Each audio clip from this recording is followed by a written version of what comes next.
आदिवासी जनजाति महिला दलित थारू मुस्लिम सबैलाई चाहिँ हामीले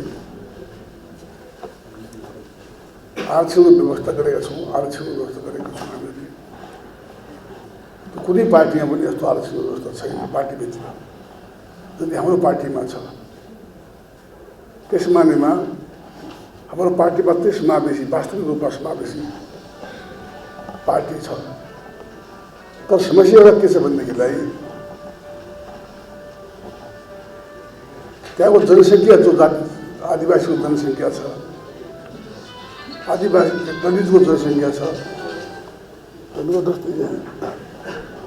त्यसले के हुन्छ भनेदेखिलाई त्यसले भोट चाहिने नेपाली काङ्ग्रेसलाई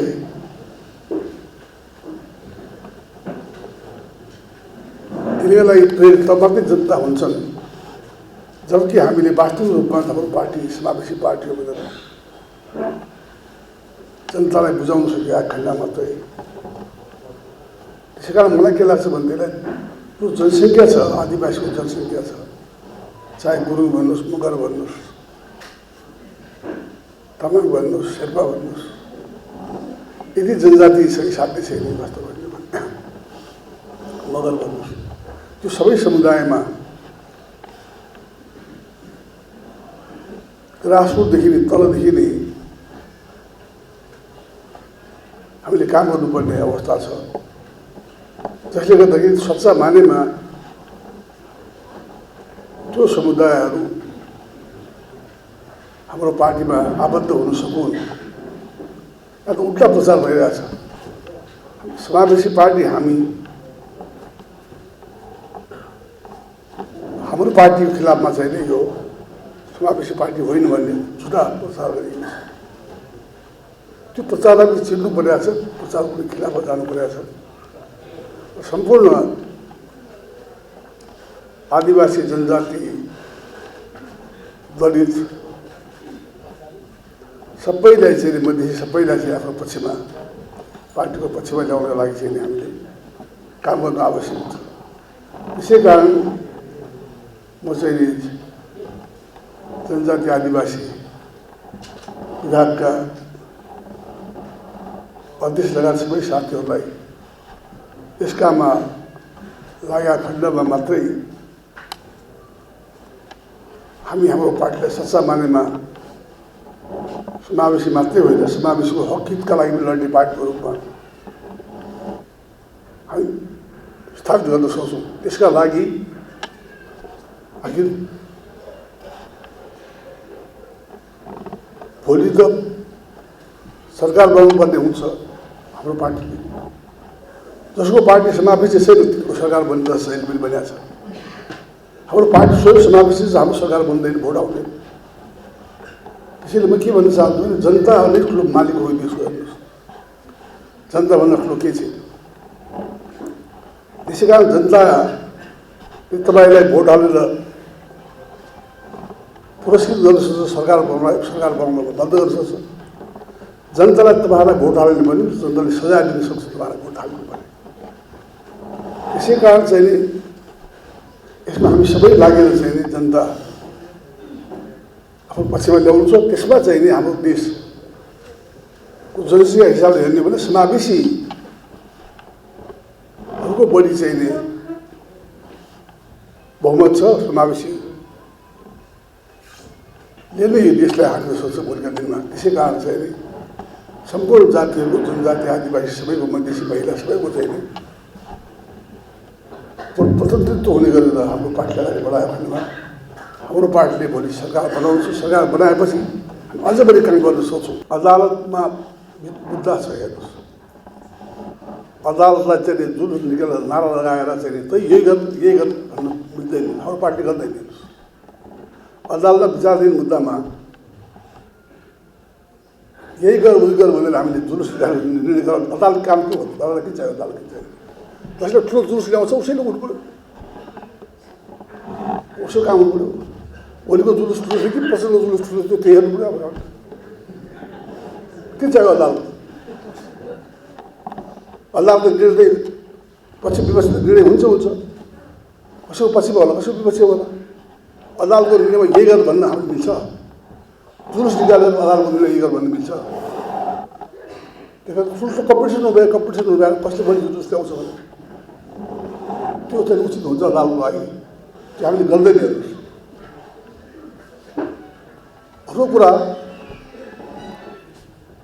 नेपाली काङ्ग्रेस त चुनावमा भाग्ने पार्टी होइन हाम्रो। मैले मलाई थाहा छ हाम्रो पार्टी हार्छ, चुनाव गराएको हार्छ नगराएको के हुन्थ्यो। संविधानिक सेवाले संविधान माग्ने भन्नु। त्यसै कारण चाहिँ नि यो चाहिँ नि चुनाव चाहिँ नि पोलिटिकल चुनाव भनेकै छु। चुनावले चाहिँ प्रजातन्त्र कम हुन्छ गर्छ भन्ने कुरा छैन। चुनावले प्रजातन्त्र कब्जा हुन्छ भन्ने कुरा मानिस तयार छैन। चुनाव त अगाडि पछाडि हुने कुरा होला। अब एउटा दुई तिनवटा वकिलहरू मलाई भेटेको थिएँ, के छ कस्तो वकिल हो त्यसपछि थाहा होला। बहुमत प्राप्त प्रधान गर्न पाइने कहाँ लेखाएको छ भन्छ, पाइने भन्ने लेखाएको छैन भन्छ। पाइने भनेको छ, पाइने भनेको कुरा हुनु के भन्छ। त्यस कारण चाहिँ यो अदालतको कुरा हामी केही नगरौँ। हामी दुवैको लागि तयार हौँ। पार्लियामेन्ट फिर्ता पनि हामी चुनाव तयार हुनै भइहाल्यो, त्यहाँ हामी भूमिका गरौँ न। पार्लियामेन्ट फिर्ता चुनाव भयो भने चुनावमा फेरि जित्नु पऱ्यो। काठमाडौँ गभर्नर चुनाव जित्दैन नि। यसै कारण चाहिँ 2 वर्ष पछाडि हो भने अहिले त्यो चुनाव त आयो। अब हेर्नुहोस् 2 वर्ष पछाडि आखिर 2 वर्ष क्या 2 वर्ष कहाँ हुन्छ? 2 वर्ष भन्दा 1.5 वर्षदेखि सुरु हुन्छ गाउँदेखि त पछि। पार्लियामेन्ट भङ्ग भएन भने 1.5 वर्ष चुनाव सुरु भइहाल्यो, गाउँको चुनाव सुरु भइहाल्यो। अन्त गाउँको चुनाव झगडा भएर मान्छेले हालेको कारण बिग्रेर भन्छ नि, थाहा छैन। त्यसै कारण चाहिँ यहाँ माथिबाट चुनाव हुने भइस भन्दा त्यसै कारण चाहिँ जुनसुकै कुरालाई हामी तयार भएर बस्नुपर्छ। पार्लियामेन्ट तपाईँहरूले हामी भूमिका खेलौँ न। चुनाव भयो भने चुनावमा जाउँ न हामीहरू। त्यसै कारण चुनावलाई तयार भइरहनुपर्छ। पोलिटिकल पार्टीले चुनावबाट सरकार बनाउने पार्टीले सधैँ चुनावलाई तयार भइरहनुपर्छ। त्यसकै लागि चुनावलाई तयार लागि जनतामा जानु पऱ्यो। जनताको दुःख तकलिफमा सहयोग हामी सहभागी हुनु पऱ्यो। हरेकको घरमा कमसेकम पुग्नु पऱ्यो। भाषणले पनि भोट आउँदैन। भाषणले 100 भोट भाषण गर्ने हुन्छ नि। जनताको दुःख सुखमा साथ दिनलाई भोट आउँछ जनताले। प्रतिनिधि सभा प्रधानमन्त्री ओलीको असंवैधानिक कदमबाट देशले प्रतिनिधि सभा गुमाएको छ। हाम्रो हातबाट प्रतिनिधि सभा खोसियो, प्रणालीबाट खोसियो, संविधानबाट खोसियो। त्यसको उपचार भनेको पुनः प्रतिनिधि सभा प्राप्त गर्नु हो। प्रतिनिधि सभा प्राप्त भयो भनेदेखि त सङ्कट समाधान भयो नि त। प्रणाली लिकमा आयो त, संविधान लिकमा त आयो त। यहाँ साथीहरू भन्नुहुन्छ संविधानमा लिकमा ल्याउनु पर्यो, लिकमा ल्याउनु। कसरी लिकमा ल्याउने? जुन पगडा लिकबाट बाहिर गयो त्यो पगडालाई फेरि लिकमा ल्याउनु नै तपाईँको लिकमा ल्याउनु त हो नि। अब त्यो पाङ्रालाई लिकमा ल्याउने कुराको बाटो कुन कुन हो त भन्ने 2टा बाटो छ। एउटा प्रतिनिधि सभाको पुनर्स्थापना, अर्को प्रतिनिधि सभाको लागि निर्वाचन। यो 2टै बाटोबाट तपाईँको प्रतिनिधि सभा प्राप्त हुन सकिन्छ। यो प्राप्त हो भनेदेखि त्यो प्रणाली पनि जोग्यो, संविधान पनि जोग्यो। त्यस कारणले हाम्रो सम्पूर्ण काम भनेको प्रतिनिधि सभा प्राप्त गर्ने कुरामा नै तपाईँको केन्द्रित हुनुपर्दछ।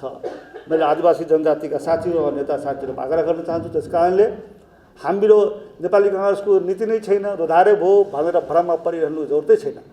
2टै कुरा हो।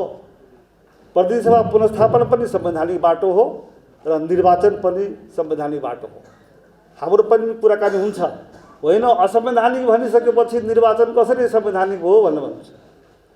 यो प्रतिनिधि सभाको विघटन भनेको असंवैधानिकै हो, किनभने संविधानमा लेखेको छैन विघटन गर्ने अधिकार। तर निर्वाचनको कुरा त संविधानमा लेखिएको छ नि त। त्यसकारण त्यो संवैधानिक हो। 2टा अलग अलग कुरा हो। प्रतिनिधि सभाको विघटन छुट्टै विषय हो र निर्वाचन छुट्टै विषय हो। प्रतिनिधि सभाको विघटन असंवैधानिक हो भन्दैमा निर्वाचन पनि असंवैधानिक हो भन्न मिल्दैन। होइन भने 200 भन्दा ज्यादा संसारहरूमा देश छ। 90% देशमा निर्वाचनबाट शासन सत्ता बन्छ, सरकार बन्छ। तर नेपाल मात्रै यस्तो एउटा मात्रै देश हो जहाँ 90% देशमा जहाँ निर्वाचनबाट चाहिँ सरकार बन्छ कम्युनिस्ट कहीँ पनि जित्दैन। नेपालमा जितिरहेछ। नेपाल अपवाद भइराख्यो। जबसम्म यो अपवाद नेपाल भइराख्छ नेपालमा समृद्धि आउँदैन। जात जाति संस्कृतिको जुन हामी चाहिँ इम्पावरमेन्टको कुरा गरिराखेका छौँ त्यसले पूर्णता पाउँदैन।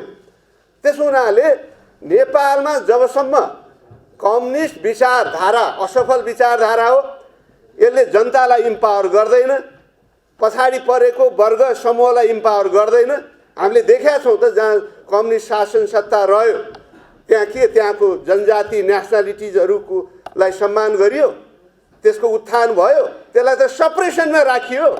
त्यसकारण कम्युनिस्ट विचारधारा चाहिँ युनिफर्मिटीको आधारमा चाहिँ युनिफर्मिटी कम्युनिस्ट विचारधाराको मूलमा छ र अधिकारको केन्द्रीकरण त्यो कम्युनिस्ट विचारधाराको मूलमा छ। कम्युनिस्ट विचारधारामा कहाँ छ यो हरेक नेसनालिटिजहरूको जात जातिहरूको अधिकारको कुरा कहाँ छ? संस्कृति सभ्यतालाई प्रिजर्भ गर्ने कुराहरू कहाँ छ?